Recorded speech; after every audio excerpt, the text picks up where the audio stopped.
Olá, olá, olá! Sejam bem-vindos.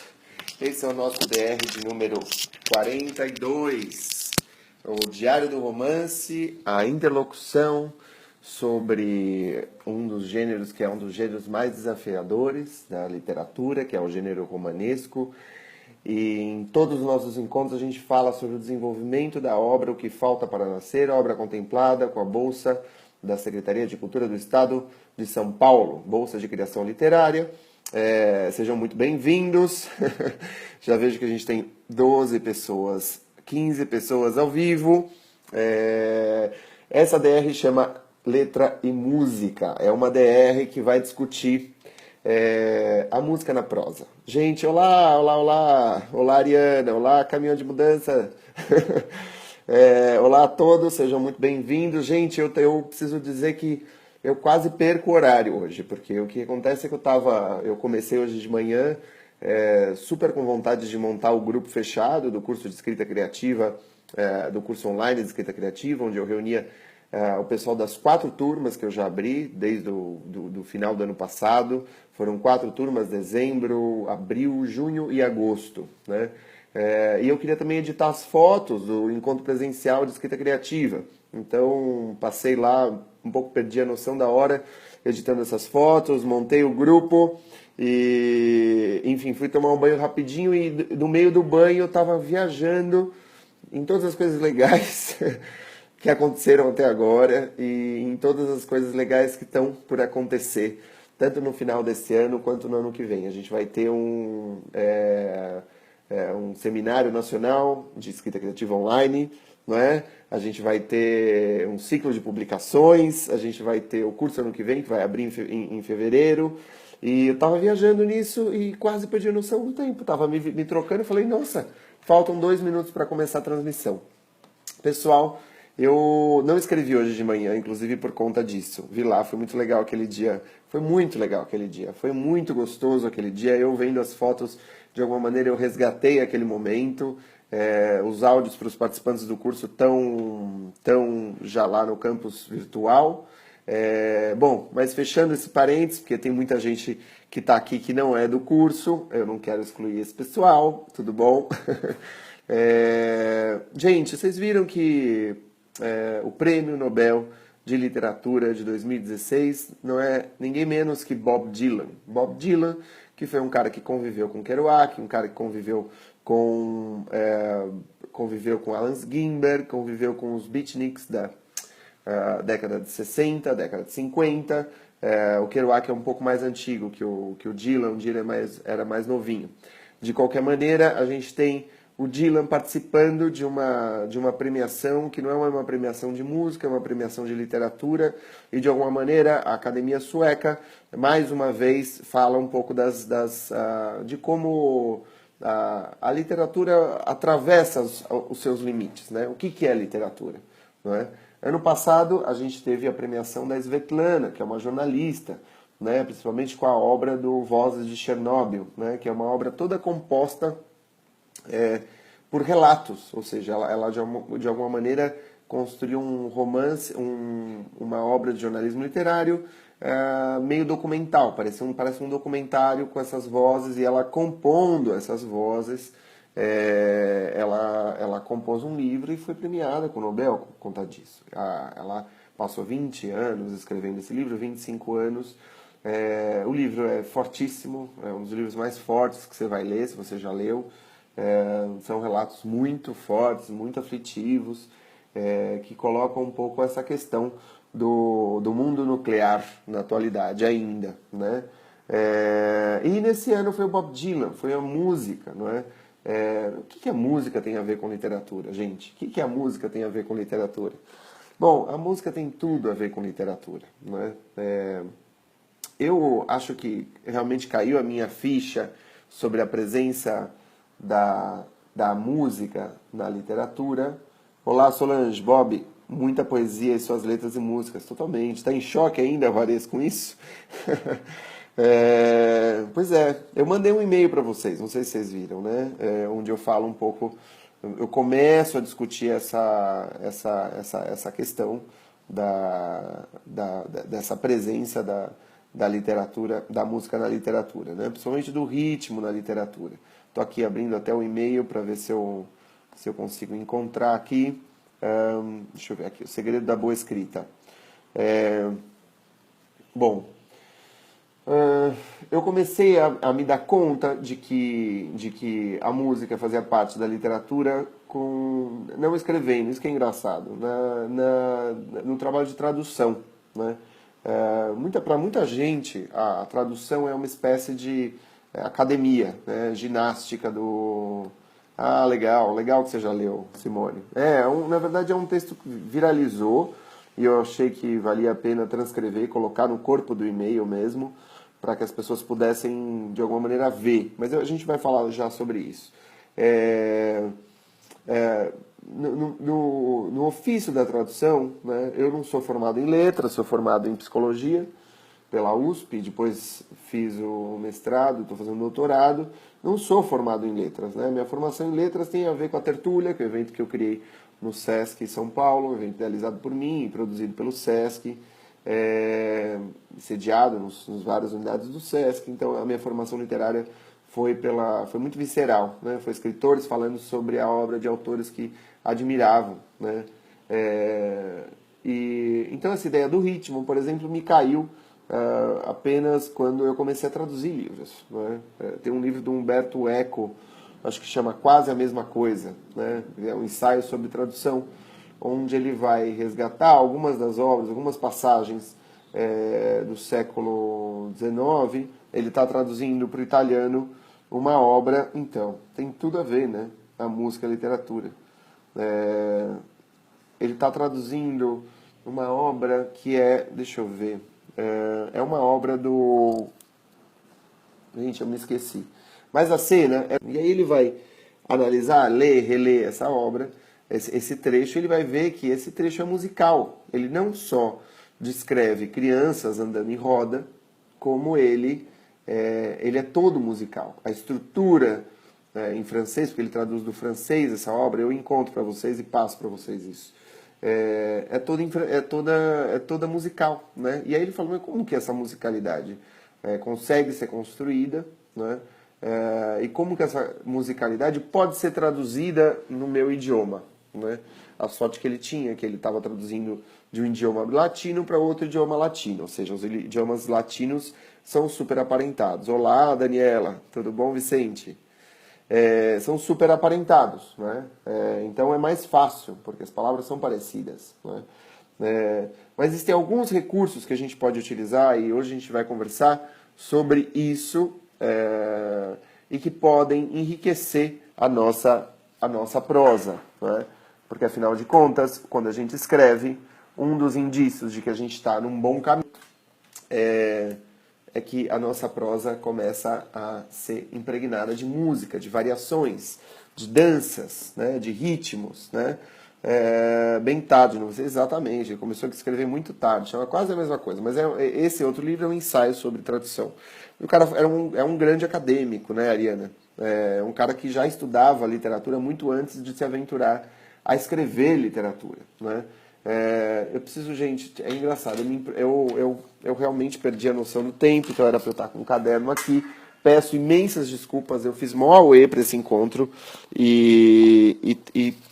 enfim, não consigo encontrar meu caderno. Muitas vezes eu consigo pensar com uma caneta, é difícil pensar sem uma caneta na mão. Mas é muito claro o que eu quero dizer. A primeira coisa que a gente precisa levar em consideração na prosa é diferenciar ritmo de cacofonia, né?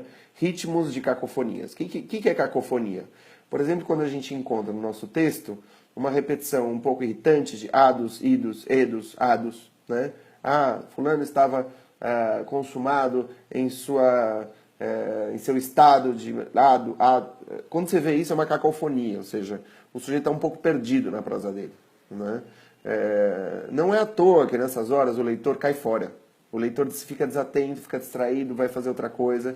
E muitas vezes a gente abandona um livro, né? Muitas vezes se o autor abusa desses momentos dispersos, a gente abandona o livro. Então, o objetivo é que a gente tome consciência desses momentos Na revisão, tá, gente? Na primeira escrita não se preocupem, porque senão eu vou falando essas coisas, vocês vão ficar super tensos, falar, não, mas tem que prestar atenção em muita coisa. Não, calma, não precisa prestar em muita coisa. A gente precisa escrever e depois tem que ler em voz alta a nossa prosa. Por isso que a gente lê em voz alta. Para diferenciar cacofonias de musicalidades. Né? A musicalidade, por exemplo, outro exemplo de cacofonia, além de ado, ido, ado, edo, é o mente, os verbos em mente, subitamente, totalmente, completamente. É quando você vai vendo assim, mente, mente, mente. Às vezes, quando a gente está começando a escrever, a gente repete 3, 4 mentes no mesmo parágrafo. Né? Eu sempre repito isso porque isso é um dos problemas mais fáceis de resolver. É um dos índices de como a gente pode prestar atenção ou não na nossa prosa. Tá? Olá, Bruna! Estamos com a casa cheia hoje aqui, pessoal. Então, os advérbios em mente, os usados, os ídolos, os edos, né? Esses finais dos termos que constroem uma espécie de uma repetição um pouco maçante. Né? Diferentemente disso, você pode usar repetições que sejam interessantes, que não sejam repetições maçantes. Né? E que tem a ver com uma outra parte do romance. Eu estou chegando no final do capítulo 5, e o final do capítulo 5 é uma apoteose. O final do capítulo dos Amantes da Fronteira também são uma apoteose. Eu queria construir um crescendo, e ele termina lá em cima, sabe, o livro. E nesse romance também, né, tem aquela grande orgia mortífera, né, que para quem está acompanhando os DRs sabe do que eu estou falando, não vou muito além disso agora, mas a ideia é que eu termine num crescendo, né? E esse terminar num crescendo implica que eu trabalhe com ritmos, implica que eu construa essa minha prosa como se fosse uma sinfonia, né? Como se fosse uma sinfonia, que muitas vezes pode começar branda, 4 palavras, né? Uma frase de 4 palavras, outra de 4 palavras, aí uma, duas, aí uma intermediária, aí volta, aí vai. Vocês reparam como isso? Quando a gente ouve, por exemplo, as pessoas falando, se a gente não soubesse o português e ouvisse o português, você ia ouvir um blá blá blá. Blá blá, blá blá blá, blá blá blá blá blá blá blá blá. Lá lá, lá lá lá lá, lá, lá lá. Enfim, vocês entendem? A gente ainda escuta assim a nossa língua. Né? O nosso inconsciente não processa tudo isso e a gente escuta também com o inconsciente. A gente lê com o ouvido. Né? A gente não lê só com significado. Tirei completamente o mente da minha prosa. Bom, Solange, então a gente chega num outro estado, que não é só tirar o mente da prosa, não é só ir eliminando as coisas que estão cacofônicas, né? Mas acrescentando uma musicalidade. Como a gente acrescenta uma musicalidade? Por exemplo, pensando nas aliterações e nas assonâncias, né? No jogo de vogais e consoantes da nossa prosa, né? Isso faz diferença se a gente quer uma coisa dura, compacta, passar uma coisa aflitiva, uma asfixia. Né? Então, muitas vezes a gente pode reproduzir consoantes que sejam consoantes duras, consoantes rasgadas, consoantes de interrupção, né? E jogar um pouco com isso. As assonâncias também. As assonâncias, por exemplo, quando você compõe um poema sensual, né? Eu sei seu seio, suspendo sua saia, sedento, sacana, safado, segura a cintura, a sinuosidade, enfim. Né? Olha a repetição dos S's. Eu sei seu seio, suspendo sua saia, sedento, sacana. Né? É isso, eu estou falando aqui de uma sedução, eu estou falando aqui de uma aproximação erótica. Né?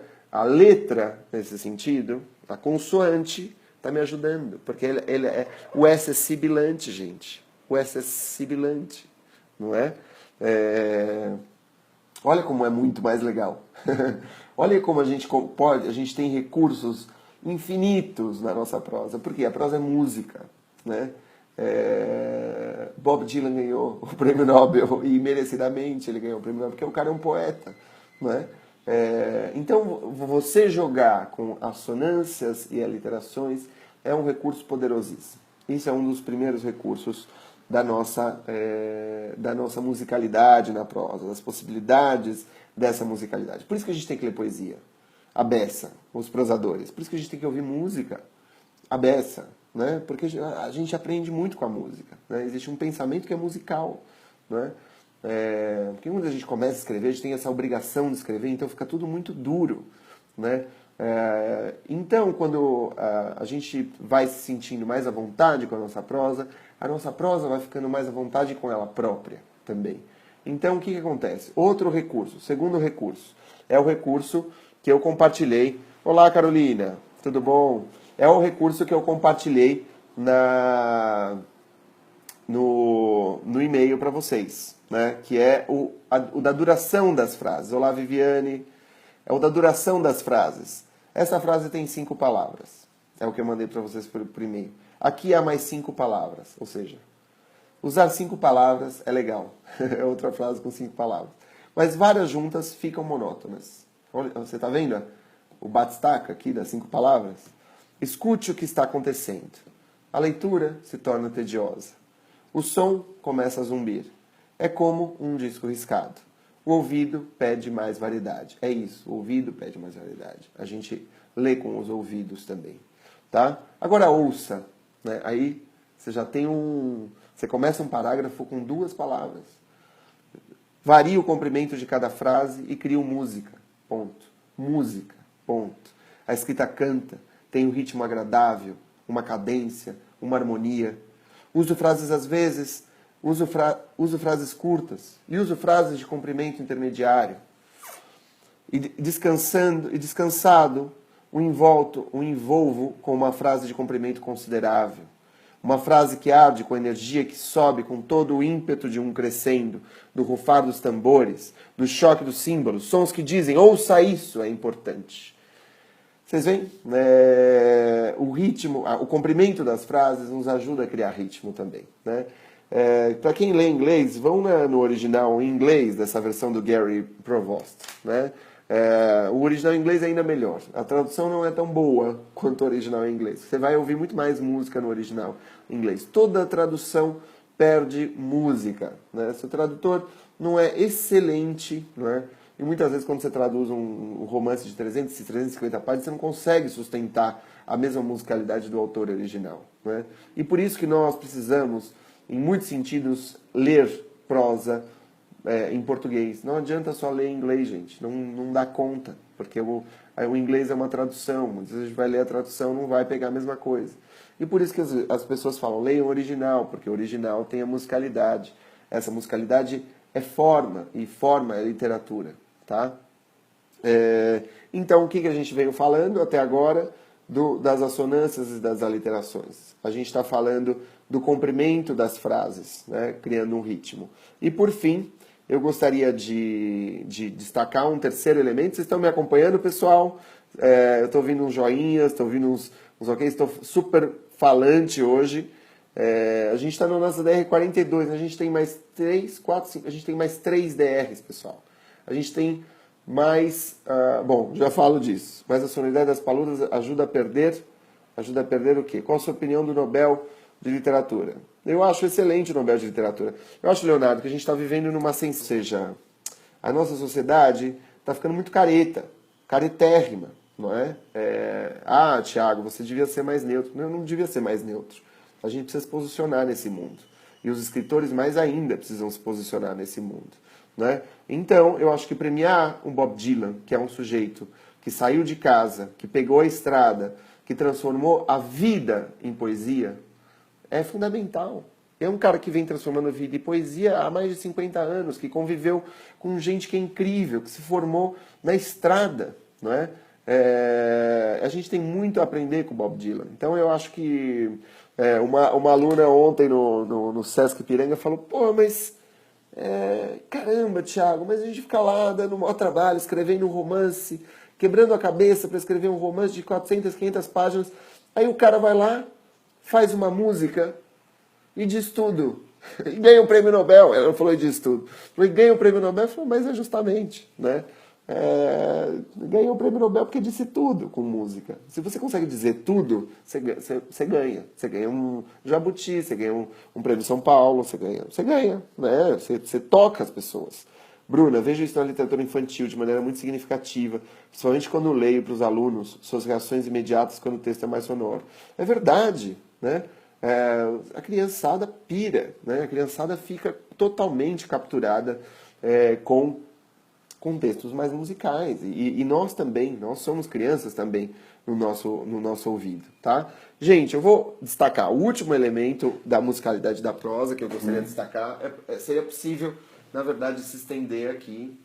E no meu curso eu me estendo. Eu tinha separado um livro, que é um livro do Machado de Assis, tá? Eu vou pegar outro livro, esse nem é tão bom do Machado, é um dos primeiros do Machado. Vocês vão ver que os primeiros livros do Machado não tem tanta musicalidade. Chico Buarque, Renato Russo, é verdade. O Renato Russo, um amigo meu, acabou de organizar um livro que acabou de sair do Renato Russo, da banda que ele inventou, né? Ai, gente, eu quero encontrar. Essa é uma dica que eu já dei num 3 dicas, isso está no curso online. Mas eu queria destacar isso para vocês, não vou conseguir encontrar. Aqui, Papéis Avulsos. É um livro de contos, o Machado de qualquer jeito. Não, e ano que vem tem umas surpresas, o curso vai ser ainda mais legal, né? Vocês vão ver, gente. Enfim. E tá cheio de material agora no curso online, tem um monte de coisa lá. A ideia é assim, ir crescendo, e crescendo, e crescendo. E o acesso ao curso online é vitalício, ou seja, é um curso que vai se incrementando ao longo do tempo. Você pagou uma vez, o negócio vai se incrementando indefinidamente. Pessoal, bom, fecha parênteses, né? Fecha propaganda. Eu vou ler para vocês só um comecinho de um conto aqui, para vocês entenderem. A Chinela Turca, página 99. Pode fazer o curso 2 vezes? Não, eu acho que nem é recomendável fazer o curso 2 vezes, viu, Tina? Mas eu vou lançar um outro curso avançado de escrita, tá? Então, e esse curso avançado vai ser só para aqueles que ou já passaram por outras oficinas presenciais ou já passaram pelo meu curso de escrita criativa. A pessoa vai precisar provar que já fez o curso, me mostrar um certificado e tal, tá bom? Olha só, vede o bacharel Duarte. Acaba de compor o mais teso e correto laço de gravata que apareceu naquele ano de 1850 e anunciam-lhe a visita do Major Lopo Alves. Notai que é de noite e passa das 9 horas. Duarte estremeceu e tinha 2 razões para isso. A primeira era ser o major em qualquer ocasião um dos mais enfadonhos sujeitos do tempo. A segunda é que ele preparava-se justamente para ir ver, em um baile, os mais finos cabelos loiros e os mais pensativos olhos azuis que esse nosso clima, tão avaro deles, produzira. Gente, olha só que coisa mais maluca. Viva os likes, galera. Vamos dar like para esse vídeo circular? Vamos fazer isso? Gente, esse é um dos contos que eu mais gosto do Machado. Eu queria mandar uma lição de casa para vocês para esse final de semana. Baixem isso, a Chinela Turca do Machado de Assis. Analisem. Não precisam analisar o conto inteiro. Analisem só essas 15 linhas. Só essas 15 de vista da estrutura das frases. A estrutura das frases do Machado sempre variam. Ele lança uma frase curta, ele inverte, ele omite um sujeito, ele põe às vezes o sujeito no final, ele abre 2 razões, aí ele fala a primeira, aí ele fala a segunda. Vocês entendem? A estrutura da frase pode mudar. Ou eu posso fazer uma coisa chata, sujeito, predicado. Sujeito, predicado. Um texto bom é um texto que põe uma interrogação, põe 2 pontos, põe um ponto e vírgula, subverte, vai, afirma, abre um diálogo. Esse texto, ele é um texto que envolve, ele é um texto que captura, porque ele vai mudando a estrutura. Mude a estrutura das suas frases. Essa é a terceira e última dica que eu queria dar para vocês nesse nosso vídeo, que é letra e música, né? Que é a música da letra, a letra da música, tá? Analisem isso e a gente vai seguir conversando. E tentem analisar também um pouco o que eu ando fazendo com O Que Falta Para Nascer, dos trechos que eu publico no canal Escrita Criativa, é o canal em que vocês estão participando. Pessoal, a gente vai chegando ao final de uma DR, né? Antes de terminar, eu gostaria de dizer então que a gente tem mais 3 encontros. Né? Essa foi uma aventura, está sendo uma aventura que está chegando ao final. A aventura de escrever um romance, a aventura de trocar essa experiência com vocês, de compartilhar tudo isso que a gente vai vivendo na aventura da escrita, né? Começamos no dia 20 de julho, né? Agosto, setembro, a gente foi para Berlim, fomos para Barcelona, voltamos, né? E a gente vai ter... É incrível, porque esses encontros eles vão coincidir também com a minha entrega da primeira versão do romance no... Você vê, Dani? Pois é, Carol. Pena mesmo, Carolina. Pois é. Juliana, eu me senti muito ninja no dia que consegui colocar essas dicas em prática. Mas essas dicas a gente demora um pouco para colocar em prática, Juliana. É preciso primeiro saber. Depois a gente precisa escrever. Um pouco com essa paixão, e levado por essa paixão. E depois nas revisões a gente vai atentando para essas coisas. Esses vídeos que eu crio e compartilho com vocês no curso e fora do curso, são uns vídeos para vocês reverem na hora de revisar. Tá? Que legal.